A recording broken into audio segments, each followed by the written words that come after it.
1. Perbankan syariah. Pengertian perbankan syariah atau perbankan Islam adalah suatu sistem perbankan yang pelaksanaannya sesuai dengan hukum-hukum Islam. Dapat disimpulkan bahwa bank syariah adalah bank yang menjalankan operasionalnya berdasarkan dengan prinsip-prinsip hukum Islam yang berpedoman pada fatwa DSN atau Dewan Syariah Nasional. Perkembangan bank syariah di Indonesia.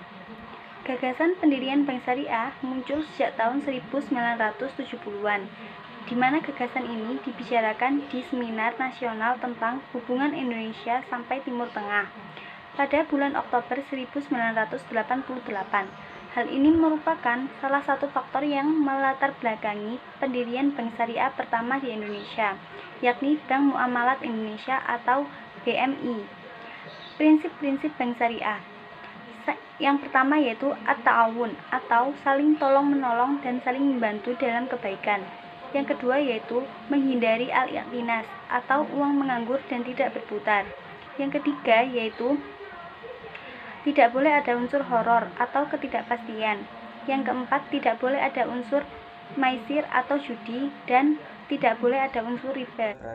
Pasar uang dan mekanisme untuk memperdagangkan dana jangka pendek yaitu berdasarkan berjangka waktu kurang dari 1 tahun. Mekanisme pasar uang merupakan bagian dari kebijakan moneter dalam rangka menjaga stabilitas moneter di Indonesia. Selain menggunakan mekanisme konvensional, pasar uang dan instrumen moneter di Indonesia juga telah mengakomodasi sistem syariah didasarkan pada Peraturan Bank Indonesia Nomor 1036 PBI 2008 tentang operasi moneter syariah yang merupakan wujud pengendalian moneter berdasarkan prinsip syariah dalam rangka mendukung tugas Bank Indonesia dalam menetapkan dan melaksanakan kebijakan moneter dengan cara mempengaruhi likuiditas perbankan syariah melalui kontraksi moneter atau ekspansi moneter.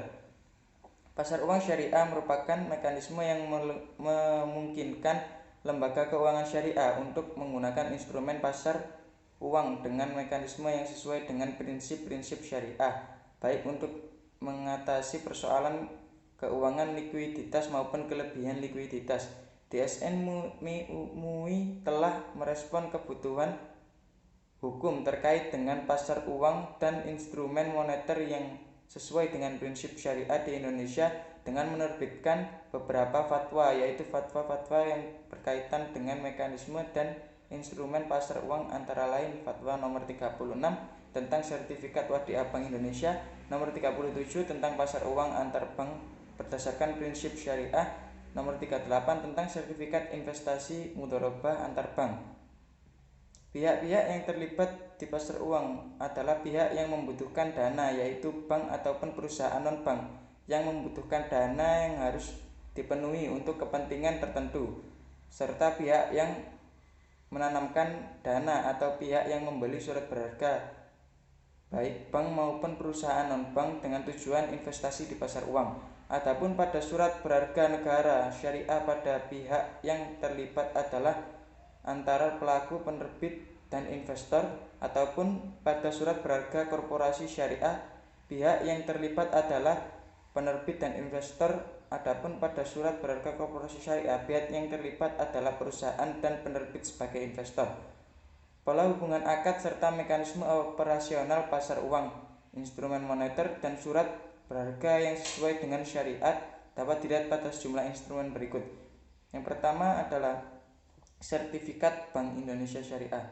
Sertifikat Bank Indonesia Syariah merupakan surat berharga berdasarkan prinsip syariah berjangka waktu pendek dalam mata uang rupiah yang diterbitkan oleh Bank Indonesia. Terdapat sejumlah akad yang digunakan dalam penerbitan SBI. Syaratnya yaitu akad mudharabah, musyarakah, ju'lah, wadiah, qard, dan wakalah.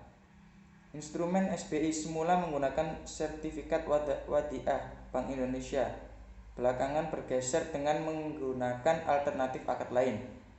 Yang kedua yaitu pembiayaan likuiditas jangka pendek syariah. Pembiayaan lingkungan jangka pendek syariah adalah pembiayaan berdasarkan prinsip syariah dari Bank Indonesia kepada bank syariah untuk mengatasi kesulitan likuiditas jangka pendek. Kondisi kesulitan likuiditas jangka pendek merupakan suatu kondisi yang baik di dalam bank umum syariah, di mana dana yang masuk lebih kecil dibanding dengan arus dana keluar yang dapat menimbulkan tidak terpenuhinya kewajiban giro wajib minimum dalam mata uang rupiah pada bank. Yang ketiga, pasar uang antar bank syariah. Pasar uang antar bank syariah merupakan kegiatan transaksi keuangan jangka pendek antar bank berdasarkan prinsip-prinsip syariah yang digunakan sebagai sarana transaksi. Instrumen pasar uang antar bank syariah terdiri dari sertifikat investasi mudharabah antar bank dan sertifikat perdagangan komoditi berdasarkan prinsip syariah. Yang keempat, surat berharga syariah negara dan surat berharga korporasi. Surat berharga syariah negara dan surat berharga korporasi adalah surat berharga negara yang diterbitkan berdasarkan prinsip syariah sebagai bukti atas bagian penyertaan terhadap aset SBSN dalam mata uang rupiah. SBSN diterbitkan dengan tujuan memenuhi kebutuhan anggaran pendapatan dan belanja negara (APBN) atau secara khusus menutupi defisit anggaran pemerintah seperti pembangunan proyek infrastruktur, pengeluaran rutin, dan pembayaran utang. Saya Wanda Nurhalisa, di sini akan menjelaskan tentang pasar modal syariah. Pasar modal syariah adalah pasar modal yang menerapkan prinsip-prinsip syariah dalam kegiatan transaksi ekonomi dan terbebas dari hal-hal yang dilarang oleh ajaran Islam, seperti riba, perjudian, spekulasi, dan lain-lain.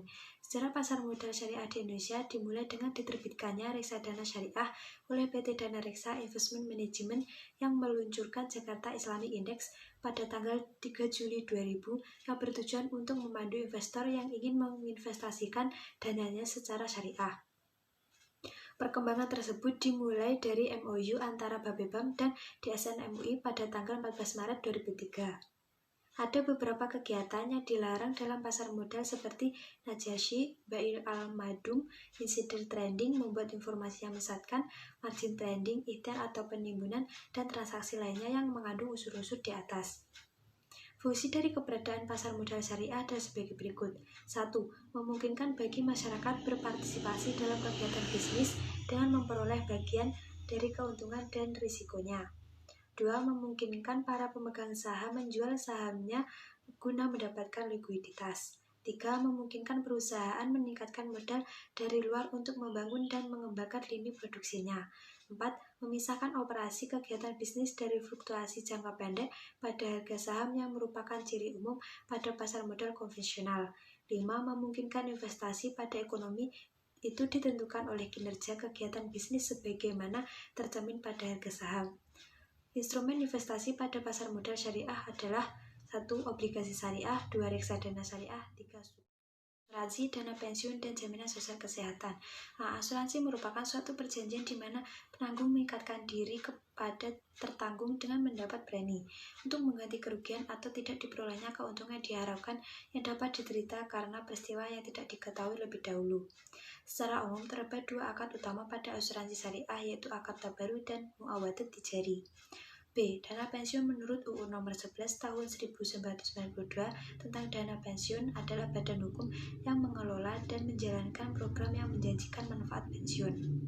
Program pensiun syariah diselenggarakan oleh lembaga keuangan syariah yang mempunyai karakteristik untuk dapat digunakan dalam rangka menjaga kesinambungan penghasilan seseorang ketika sudah berhenti bekerja atau memasuki masa pensiun.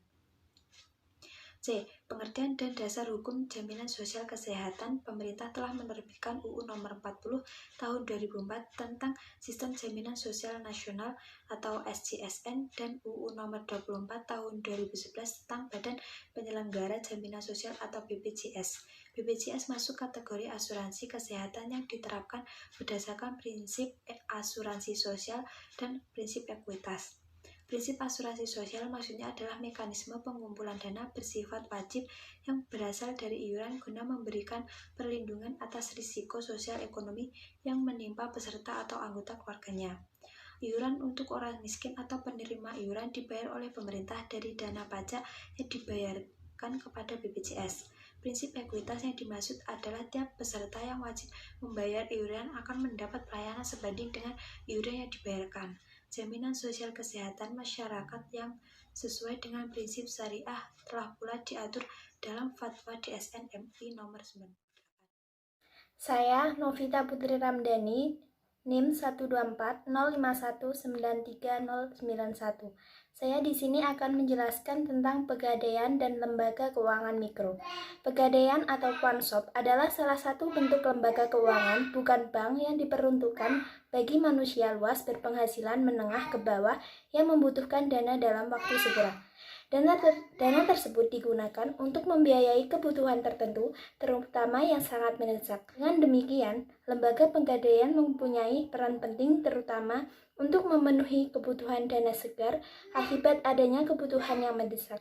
Pegadaian terdiri atas dua macam, yaitu pegadaian konvensional dan pegadaian syariah. Ketentuan pegadaian syariah. Fatwa DSN menyatakan bahwa pinjaman dengan menggadaikan barang sebagai jaminan utang dalam bentuk ran diperbolehkan dengan ketentuan sebagai berikut. 1. Murtahin atau penerima barang mempunyai hak untuk menahan marhun atau barang sampai semua utang rahin atau yang menyerahkan barang dilunasi. Yang kedua, marhun dan manfaatnya tetap menjadi milik rahin. Pada prinsipnya, marhun tidak mengurangi nilai marhun dan pemanfaatnya itu sekedar pengganti biaya pemeliharaan perawatannya. Yang ketiga, pemeliharaan dan penyimpanan marhun pada dasarnya menjadi kewajiban rahin, namun dapat dilakukan juga oleh murtahin.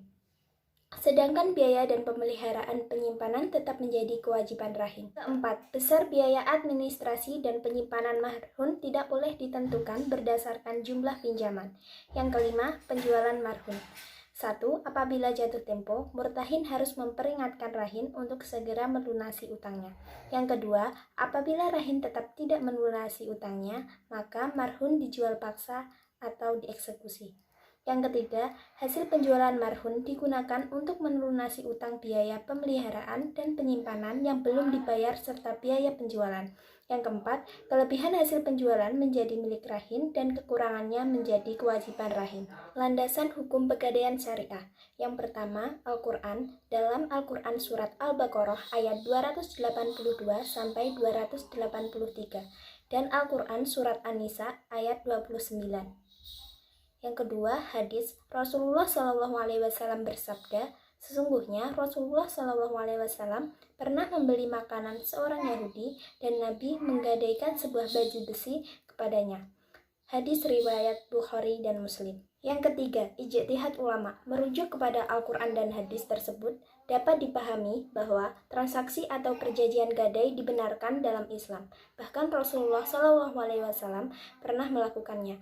Berkaitan dengan pembolehan perjanjian gadai ini, jumhur ulama juga berpendapat boleh dan mereka tidak pernah berselisih pendapat mengenai hal ini. Yang keempat, Fatwa DSN MUI. Secara umum, menurut Fatwa DSN MUI, bahwa pinjaman dengan menggadaikan barang sebagai penjaminan utang dalam bentuk ran dibolehkan. Rukun gadai yang syariah. Yang pertama, akhid adalah pihak-pihak yang melakukan perjanjian atau sigot. Akhid terdiri atas dua pihak, yaitu pertama ran yang menggadaikan, yaitu orang yang telah dewasa, berakal, dapat dipercaya, dan memiliki barang yang akan digadaikan. Kedua, murtahin atau yang menerima gadai, yaitu orang, bank, atau lembaga yang dipercaya. Kedua, marhun atau barang yang digadaikan, yaitu barang yang digunakan rahin untuk dijadikan jaminan mendapatkan uang. Yang ketiga, marhun bih atau utang, yaitu sejumlah dana yang diberikan murtahin kepada rahin atas dasar besarnya tafsiran marhun. Yang keempat, sigot atau ijab dan kabul, yaitu kesepakatan antara rahin dan marhum dalam melakukan transaksi gadai. Syarat gadai syariah. Dalam menjalankan transaksi ar-ron harus memenuhi syarat-syarat. Yang pertama, syarat akhid. Baik rahin dan murtahin adalah harus ahli tabaruk, yaitu orang yang berakal. Tidak boleh anak kecil, gila, bodoh, dan orang yang terpaksa, seperti tidak boleh seorang wali. Yang kedua, marhun bih atau utang, dengan syarat berikut. Yang pertama, harus merupakan hak yang wajib dikembalikan kepada murtahin. Yang kedua, merupakan barang yang dapat dimanfaatkan. Jika tidak dapat dimanfaatkan, maka tidak sah. Yang ketiga, barang tersebut dapat dihitung jumlahnya. Yang ketiga, marhun atau barang dengan syarat sebagai berikut. Yang pertama, harus berupa harta yang dapat dijual dan nilainya seimbang dengan marhun bih. Yang kedua, marhun harus mempunyai nilai dan dapat dimanfaatkan. Yang ketiga, harus jelas dan spesifik. Yang keempat, marhun itu sah dimiliki oleh rahim. Yang kelima, merupakan harta yang utuh dan tidak bertebaran dalam beberapa tempat. Yang keempat, sigot atau ijab dan qabul. Sigot tidak boleh diselingi dengan ucapan yang lain, ijab dan kabul dan diam terlalu lama pada transaksi, serta tidak boleh terikat waktu. Pengertian dan dasar hukum lembaga keuangan mikro. Lembaga keuangan mikro di Indonesia diperankan oleh koperasi yang diatur dalam Undang-Undang Nomor 25 Tahun 1992 tentang perkoperasian dan juga lembaga keuangan mikro yang dibina oleh Otoritas Jasa Keuangan yang diatur dalam Undang-Undang Nomor 1 Tahun 2013 tentang lembaga keuangan mikro atau UU LKM serta Baitul Mal wa Tanmir. Lembaga keuangan mikro dan dalam Undang-Undang Nomor 1 Tahun 2013 adalah lembaga keuangan yang khusus didirikan untuk memberikan jasa pengembangan usaha dan pemberdayaan masyarakat, baik melalui pinjaman atau pembiayaan dalam usaha skala mikro kepada anggota masyarakat, pengelolaan simpanan, maupun pemberian jasa konsultasi pengembangan usaha yang tidak semata-mata mencari keuntungan. Dalam Undang-Undang Nomor 25 Tahun 1992 tentang perkoperasian pada bab 1 pasal 1, yang dimaksud dengan koperasi adalah badan usaha yang beranggotakan orang seorang atau badan hukum koperasi dengan melandaskan kegiatannya berdasarkan prinsip koperasi sekaligus sebagai gerakan ekonomi rakyat yang berdasarkan atas asas kekeluargaan. Adapun Baitul Mal wa Tanmil adalah balai usaha mandiri terpadu yang isinya berintikan Bait al-Mal wa al-Tanmil dengan kegiatan mengembangkan usaha-usaha produktif dan investasi dalam meningkatkan kualitas kegiatan ekonomi pengusaha kecil, bawah, dan kecil dengan antara lain mendorong, menabung, dan menunjang pembiayaan kegiatan ekonominya. Implementasi hukum ekonomi syariah dan fikih muamalah pada lembaga keuangan mikro, koperasi, dan Baitul Mal wa Tanwil. Yang pertama, produk penghimpunan dana. Produk penghimpunan dana pada lembaga keuangan mikro yang sesuai dengan prinsip syariah pada umumnya terdiri dari produk simpanan dan produk investasi. Produk simpanan dapat dibagi 3 macam, yaitu simpanan pokok, simpanan wajib, dan simpanan sukarela. Simpanan pokok adalah simpanan yang harus dibayarkan anggota koperasi saat pertama kali menjadi anggota. Simpanan wajib harus dibayarkan anggota koperasi secara rutin setiap jangka waktu yang ditentukan, misalnya sebulan sekali. Simpanan sukarela tidak diwajibkan bagi semua anggota. Pada Baitul Mal wa Tanwil, umumnya penghimpunan dana bersumber dari modal pendiri berupa simpanan pokok, khusus dengan akad musyarakah dan berat atas sisa hasil usaha BMT. Modal dasar dengan pola simpanan pokok dan simpanan wajib berakad wadiah yadomamah, dan simpanan sukarela berbasis bagi hasil atau murabahah, serta simpanan sukarela berbasis titipan atau wadiah yadomamah. Yang kedua, produk penyaluran dana.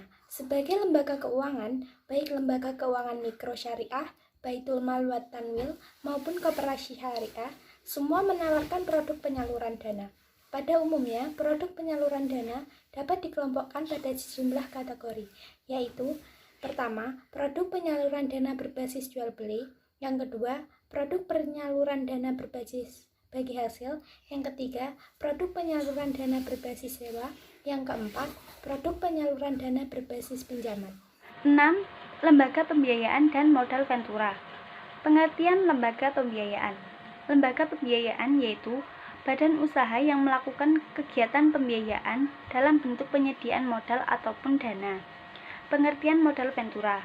Modal ventura yaitu badan usaha yang melakukan kegiatan pembiayaan pada suatu perusahaan yang menerima bantuan dalam jangka waktu tertentu. Pembagian lembaga pembiayaan. Perusahaan pembiayaan infrastruktur, dan perusahaan modal ventura. Pembagian modal ventura, perseroan terbatas, perseroan komanditer, dan koperasi. Pedoman pendirian perusahaan pembiayaan. 1. Didirikan dalam bentuk perseroan terbatas. 2. Warga negara Indonesia. 3. Permohonan izin usaha. 4. Bukti pengalaman operasional. 5. Izin usaha. Dan 6. Perusahaan pembiayaan wajib memiliki piutang sekurang-kurangnya, yaitu 40%. Aktivitas bisnis kontemporer lainnya. Dewan Syariah Nasional MUI telah menerbitkan sejumlah aturan berkaitan dengan aktivitas bisnis muamalah kontemporer yang dilaksanakan antara lain multilevel marketing, bursa komoditi, bisnis keperantaraan, transaksi voucher multimanfaat, penyelenggaraan rumah sakit, dan penyelenggaraan pariwisata.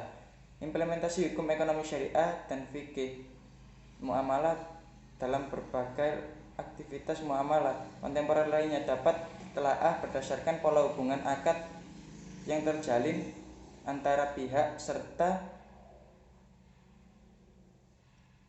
mekanisme operasional yang dilaksanakan sejalan dan tidak berketentangan dengan aturan hukum syariah. Yang pertama ini multilevel marketing atau penjualan langsung berjenjang berdasarkan prinsip syariah.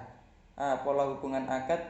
Yang pertama akad baik atau mudharabah, yang kedua akad wakalah bil ujarah, yang ketiga akad ju'lah, yang keempat akad ijarah, yang kelima akad lain yang sesuai dengan prinsip syariah setelah dikeluarkan fatwa oleh DSN MUI. Yang B, mekanisme operasional usaha. Yang pertama adanya objek transaksi real yang diperjualbelikan seperti barang atau jasa. Yang kedua barang atau produk jasa yang diperdagangkan, bukan sesuatu yang diharamkan. Yang ketiga, transaksi dalam perdagangan tersebut tidak dapat unsur gharar, masyir, riba, dharar, zalim, dan maksiat. Yang keempat, tidak ada kenaikan harga yang berlebihan. Yang kelima, komisi yang diberikan perusahaan kepada anggota, baik besaran maupun bentuknya, harus berdasarkan pada prestasi kerja nyata. Yang keenam, bonus yang diberikan oleh perusahaan kepada anggota mitra usaha harus jelas jumlahnya ketika dilakukan transaksi atau akad sesuai dengan target penjualan barang dan atau produk jasa yang tetap ditetapkan oleh perusahaan. Yang ketujuh, tidak boleh ada komisi atau bonus secara pasif yang diperoleh secara reguler tanpa memperlakukan penerbitan dan penjualan barang dan jasa dan lain-lain. Yang kedua, bursa komoditi berdasarkan prinsip syariah. Pola hubungan akad. Yang pertama adalah akad baik, yaitu jual beli. Yang kedua mudharabah, yang ketiga muayyadah, dan yang keempat wakalah. Yang kelima wa'ad, yaitu janji sepihak yang disampaikan salah satu pihak untuk melaksanakan suatu transaksi. Yang keenam qabd. Yang keenam qabd, yaitu adalah penguasaan komoditi oleh pembeli yang menyebabkan berhak untuk melakukan tindakan hukum tasyrur seperti menjual terhadap komoditi tersebut, menerima manfaat atau menanggung risikonya. B. Mekanisme operasi usaha. Terdapat 5 hal yang diatur lebih dengan mekanisme operasional di usaha perdagangan komoditi bursa, yaitu yang pertama ketentuan mengenai perdagangan. Yang A. Komoditi yang diperdagangkan harus halal dan tidak oleh peraturan perundang-undangan. Yang B. Kualitas dan kuantitas komoditi yang diperdagangkan harus jelas.